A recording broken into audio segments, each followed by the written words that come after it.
The important news is by 2007, we are going to add from this area, from the Tirunelveli area, Koodankulam, we are going to add 2000 megawatt power. It will be produced by nuclear energy is used 2000 megawatt power. When I visited, they have a plan for 8000 megawatt power by 2020.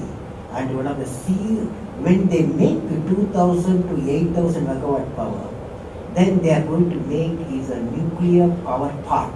They are going to Koodankulam area nuclear power park. And millions of components, millions of subsystems, millions of devices. So there are so many the industrial parks have to come there all around. And this one message I wanted, even though I want a text, I am not following the text. So industrial products, for that field today, Chairman Jain for the Nuclear Power Corporation, I was with him and with his team.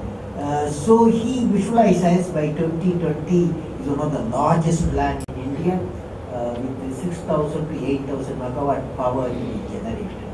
It is so many components they need.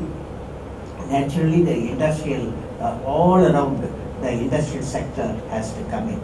Another important thing I found is for a nuclear power generation you need good water, fresh water you need. So they are in desalination, they take the seawater, they do the desalination. That water they are using it for the nuclear power generation plants. But that water, desalinated water, is just like a mineral water.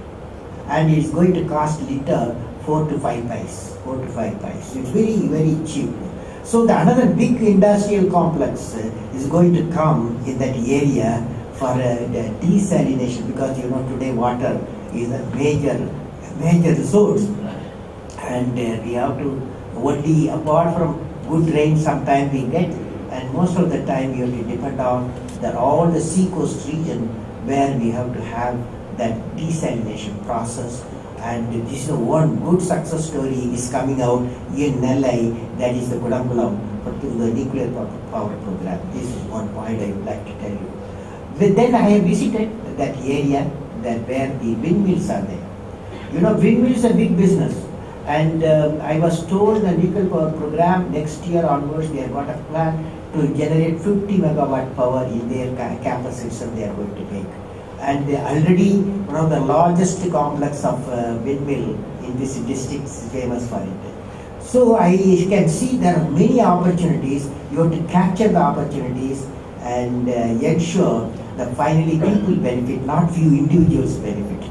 That's why I don't call it non-governmental, what is it, NGO, non-governmental officials, NGO they call it. I said it's not good, negativity is there, is it not? NGO, non-governmental organization. Why not you say societal transformers? Societal transformers. We call it the societal transformers. It sounds well, and it is going to say that you are for the societal transformation. Even by saying number of times, you are going to work for that societal transformation. So this is one suggestion I want to give. So in net, I would like to say this tourism, fish industry is a value addition, wind power, nuclear power, tremendous potential this district has got. And then the industrial complexes to support, imagine every 8,000 megawatt means generation, every megawatt power generation, it costs 5 crores, 4.5 to 5 crores. So it's a huge complex, the costing so much, so benefit for the nation is going to come. So that industry, what will happen, and you will see that CIA conduct a conference in conciliation with the Nuclear Power Corporation and involving the industries, what type of industries will come. Similarly, they should have a conference with the windmill people, and windmill people will say, for example, turbines, they are still importing, the blades is still importing. How we can indigenize, how we can maintain the windmill components, and also we make And then fishing industry, how do you the value addition, the fishing industry? How do you establish a pura, that is a coastal pura? What you need is a coastal pura. That means 5, 10, the fishing villages, you have to do the connectivity, physical connectivity. That means road and transport. Then the second thing is we have to do the electronic connectivity, that is ICT, like information communication technology.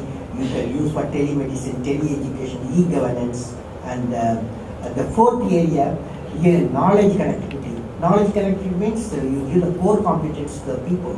That is the fishing people, tourist people. Even the tourist operation is a professional job, and then starting a hotel is a professional mission. So how do we upgrade the tourism industry? Like that, I suggest that I would suggest CAI to target for these 4 districts about 5 areas of importance, and then lock on to the people who are working on that and commit them so that they can support you the type of work what the many societal platformers and many in the big industries can do. This is one suggestion I would like to talk to you. And if we have to meet our growth and the export target in the ICT sector, we have to shift our operation from the metropolitan cities, 2-tier cities and 3-tier towns. 2-tier cities and 3-tier towns.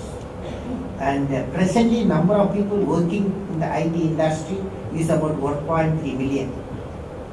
Most of the industries are located in Chennai, Hyderabad, Bangalore, Pune and Delhi. The infrastructure pressure has already been felt in these cities right now. If we add 1 more million knowledge workers, it is essential. If you have to go for a business, we are doing 60 to 80 billion business we are doing at the moment, and we export probably 40-45 billion worth of products. Remaining we use for telemedicine, tele-education, e-governance. But the plan by ICT industry by 2012 is to graduate to about 40, 80 to 120, 150 billion business. That means they have to add another 1.5 million workers. Where from they get that 1.5 million workers? If we add 1 million knowledge workers within the next few years, we will have to add, it is said, we have to add at least 100 square feet per person of office space for ICT. Per person, they have to add 100 square feet per person of office space and 600 to 1000 square feet of living space. In effect, the major cities have to cater for construction of about 1 billion square feet of the built-up space almost annually, which is beyond the capacity of our major cities now. They can't do it. They don't have, that's why they are saying satellite towns. They are having a problem. Hence, it is essential that the PPO and ITS service move to tier 2 and tier 3 towns at the earliest. They should not be waiting for all the social infrastructure to come into the tier 2 and tier 3 towns. Once the enterprises come, infrastructure can be progressively built up. For example, if we improve the road connectivity with 6 lanes from Tirunelveli to Madurai, we should be able to reach Madurai less than 2.5 hours. This will enable fast moving and ensure that the tier 3 towns remain always connected with major business centers. Also, we have to see how Tirunelveli can look forward to air connectivity, which can facilitate faster connectivity with the rest of the country. That is, citizens of Tirunelveli, they must see the airport comes here. It's very important. We have to see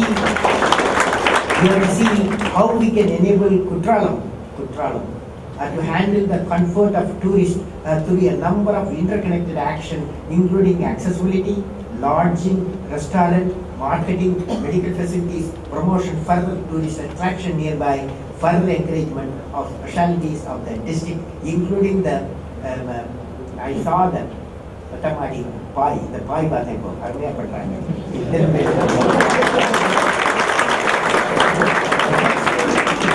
Friends, I felt I will share with you another point. In India, we have seen whenever a vision is generated, that's my experience, many people's experience, missions are created, and missions, when we have seen whenever a vision is generated means, for example, Dr. Vikram Sarabhai, 1970, he said India will have a capability to build a huge rocket system, put communication satellite and remote sensing satellite, and it will launch from Indian soil.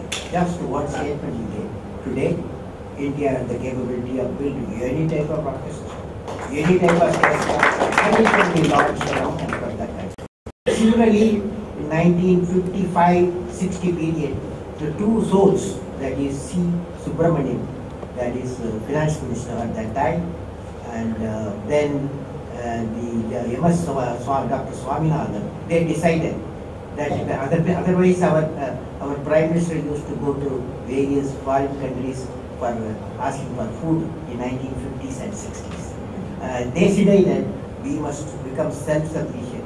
These two people, they became self-sufficient because by another 10 years time, the country started producing sufficient food. Now we are producing 200 million tons of food.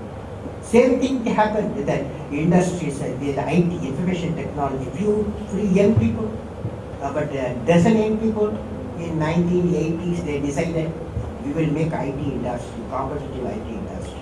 Government did not aware of it at that time.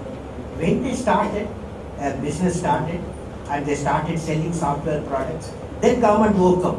Then they said we will support them. They are supporting now. And today the business is $40 billion business, and it will go to 80 to $120 billion. So it looks to me, in India, if we have a vision, then it transforms into mission, and mission becomes a program. With the background of successful mission code operation in certain government programs, and the distinction between the public and private sector, and the illusory primary of one over the other is vanishing. And there is a possibility of evolving a management system for developing software industries in tier 2 or 3 towns. What we need to accomplish this mission is a creative leader. Creative leader. We need a creative leader in every sector. Whether societal transformers or small scale industry or big scale industry or tourism. Think of everywhere you need a creative leader. Who is the creative leader? What is how the creative leader look like? The creative leadership means exercising the vision to change the traditional role from the commander to coach. Previous leader, he was a commander. Now he has to become a coach. Previous leader is a manager. The creative leader will be a delegator. Exercise, he will be the delegator. And he will become manager to mentor. From the director to delegator, he will become director to delegator. And from one who demands the respect to one who facilitates the self-respect. I am sure with the dynamic environment, what is prevalent in this Nellai area, definitely more creative leaders will emerge from business, industry, particularly in IT, ITS, BPO, trade, pharmacy, and tourism, and fisheries, rural development, missions, and Pura.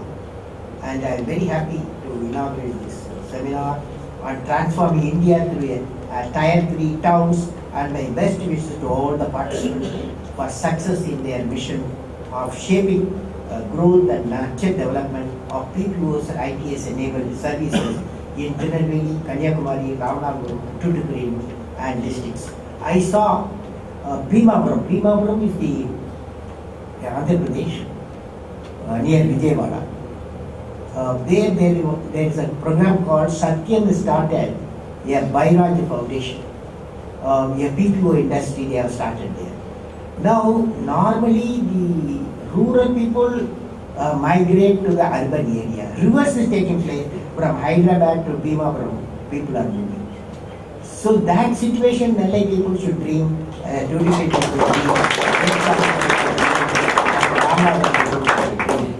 This is a Bairaj Foundation. So friends, with this I have